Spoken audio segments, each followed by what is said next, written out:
Well, the election happened, but not every vote was counted. What happened?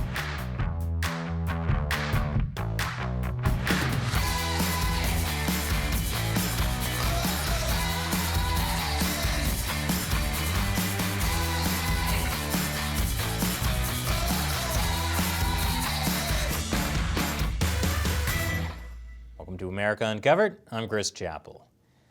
Boy, what an election, am I right? We may not know who the next president's going to be yet, but it's 2020. Did you really expect to know the results by the end of election night? Mail-in ballots are still being counted. Not if President Trump can help it, though. We saw this coming. Mail-in ballots were a major issue in the lead-up to the election. We did a whole episode about some of the challenges involved in that back in August. And that's the main challenge we're dealing with this week when it comes to actually calculating who won the election. Many Americans chose to vote by mail this election because of the coronavirus pandemic. And according to the Pew Research Center, there's some evidence to support survey findings that Democrats are more likely to vote by mail than Republicans. And that makes sense, considering President Trump's repeated attacks on mail-in ballots. However, as it got closer to Election Day, it began to look like there was a risk some mail-in ballots might not be counted. During the 2016 election, the Postal Service handled 323 million pieces of election mail. This year, there were 523 million pieces of election mail. That's a 62% increase. According to the Washington Post, the Postal Service was unable to handle it.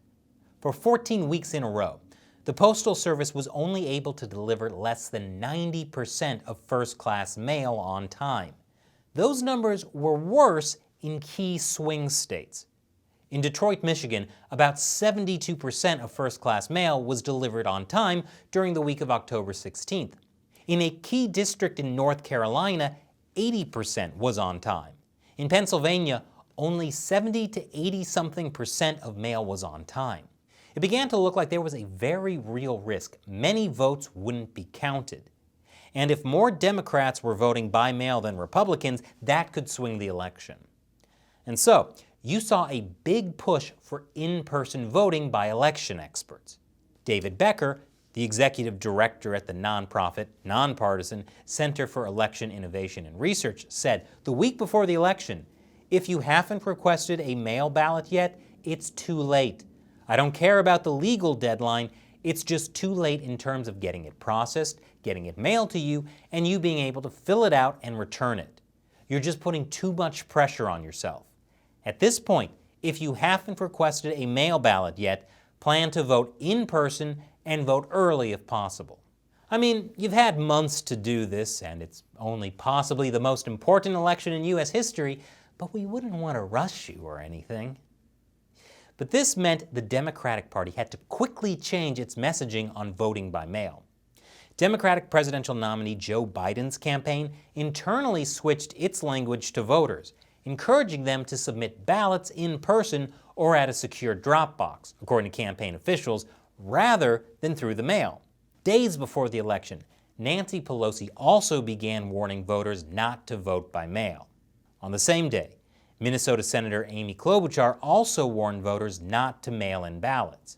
That followed a really confusing ruling by the 8th U.S. Circuit Court of Appeals. You see, earlier this year, Minnesota created a 7-day extension for counting absentee ballots.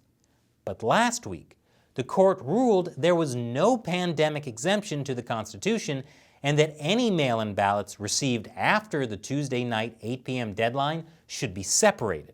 That doesn't mean they won't be counted, it just means they might not be counted. The move means that the fate of those later received ballots will likely fall in the lap of another court, which could eventually declare the votes invalid. Now keep in mind, we're not talking about ballots that were mailed in after the deadline.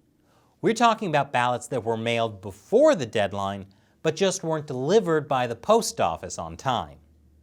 As of last Thursday night, nearly 400,000 of some 2 million requested absentee ballots remained outstanding, which is why 5 days before the election, voters in Minnesota were warned that it was too late to mail in their ballots.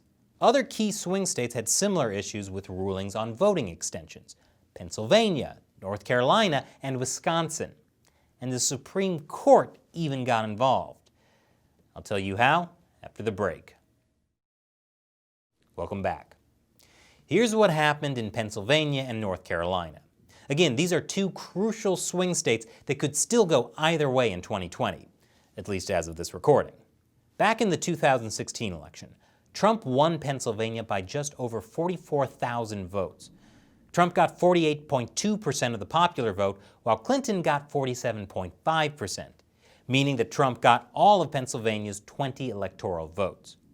Trump won North Carolina by almost 175,000 votes. Trump got 49.8% of the popular vote, Clinton got 46.2%, so Trump got all of North Carolina's 15 electoral votes. This election, Pennsylvania said it would accept mail-in ballots received up to 3 days after the election. In North Carolina, it's 9 days. And in Pennsylvania, the extension also requires election officials to presume that any ballot received by the extended deadline that lacks an intelligible postmark was mailed by Election Day, unless a preponderance of the evidence demonstrates that it was mailed after Election Day. Republicans in both states sued to block the extensions, and it went to the Supreme Court. According to the New York Times, the two cases involved broadly similar issues. In Pennsylvania, the question was whether the state's Supreme Court could override voting rules set by the state legislature. In North Carolina, the question was whether state election officials had the power to alter such voting rules. And in the end, the Supreme Court ruled in favor of the longer deadlines. However, the Pennsylvania case left open the possibility of later action by the court. Good, nice and vague. Always a nice thing to have in a hotly contested election. President Trump was not happy about the decision. He tweeted, "This decision is crazy and so bad for our country.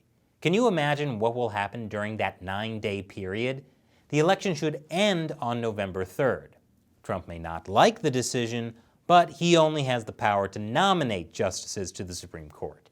He can't control how the Supreme Court justices rule." And I want to point out, this decision was made without the input of Trump's newly appointed Justice Amy Coney Barrett. She apparently opted out because she hadn't had time to review the court filings in these cases. That left the court split 4-4. The conservative Justice Roberts sided with the 3 liberal judges. And this is interesting. Justice Barrett has been accused of being just a Trump lackey. She could have been the tie-breaking vote. Instead, she opted out, almost as if she has her own personal agency. But things went a little differently in Wisconsin. Wisconsin is another key swing state. In the 2016 election, Trump won by just 23,000 votes. Trump got 47.2% of the popular vote, while Clinton got 46.5%. So Trump got all of Wisconsin's 10 electoral votes. In April, Democrats in Wisconsin sued to extend the deadline for receiving absentee ballots. They argued this was necessary because of the coronavirus. And keep in mind, we're still talking about ballots mailed and postmarked before Election Day. A panel of federal court judges agreed that absentee ballots received up to 6 days after the election would be counted. Then it went to the U.S. Supreme Court. Now you might think, based on what happened in Pennsylvania and North Carolina, the Supreme Court would back up the extension. However, the week before the election, the Supreme Court ruled against it. Why? What was the difference? Well, the Supreme Court did not give a reason in their order. However, the justices did write opinions. For example, Chief Justice Roberts explained why he thought this case was different. Remember, he voted for the extensions in Pennsylvania and North Carolina.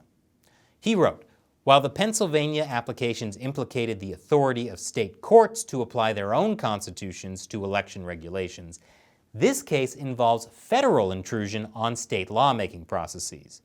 Different bodies of law and different precedents govern these two situations, and require, in these particular circumstances, that we allow the modification of election rules in Pennsylvania, but not Wisconsin. To simplify that, basically, the extension in Wisconsin was ordered by federal judges. According to the New York Times, the U.S. Supreme Court has not hesitated to block orders from federal judges that sought to alter state rules for conducting elections. Rulings from state courts present more difficult questions, because the Supreme Court generally defers to them in cases concerning interpretations of state law.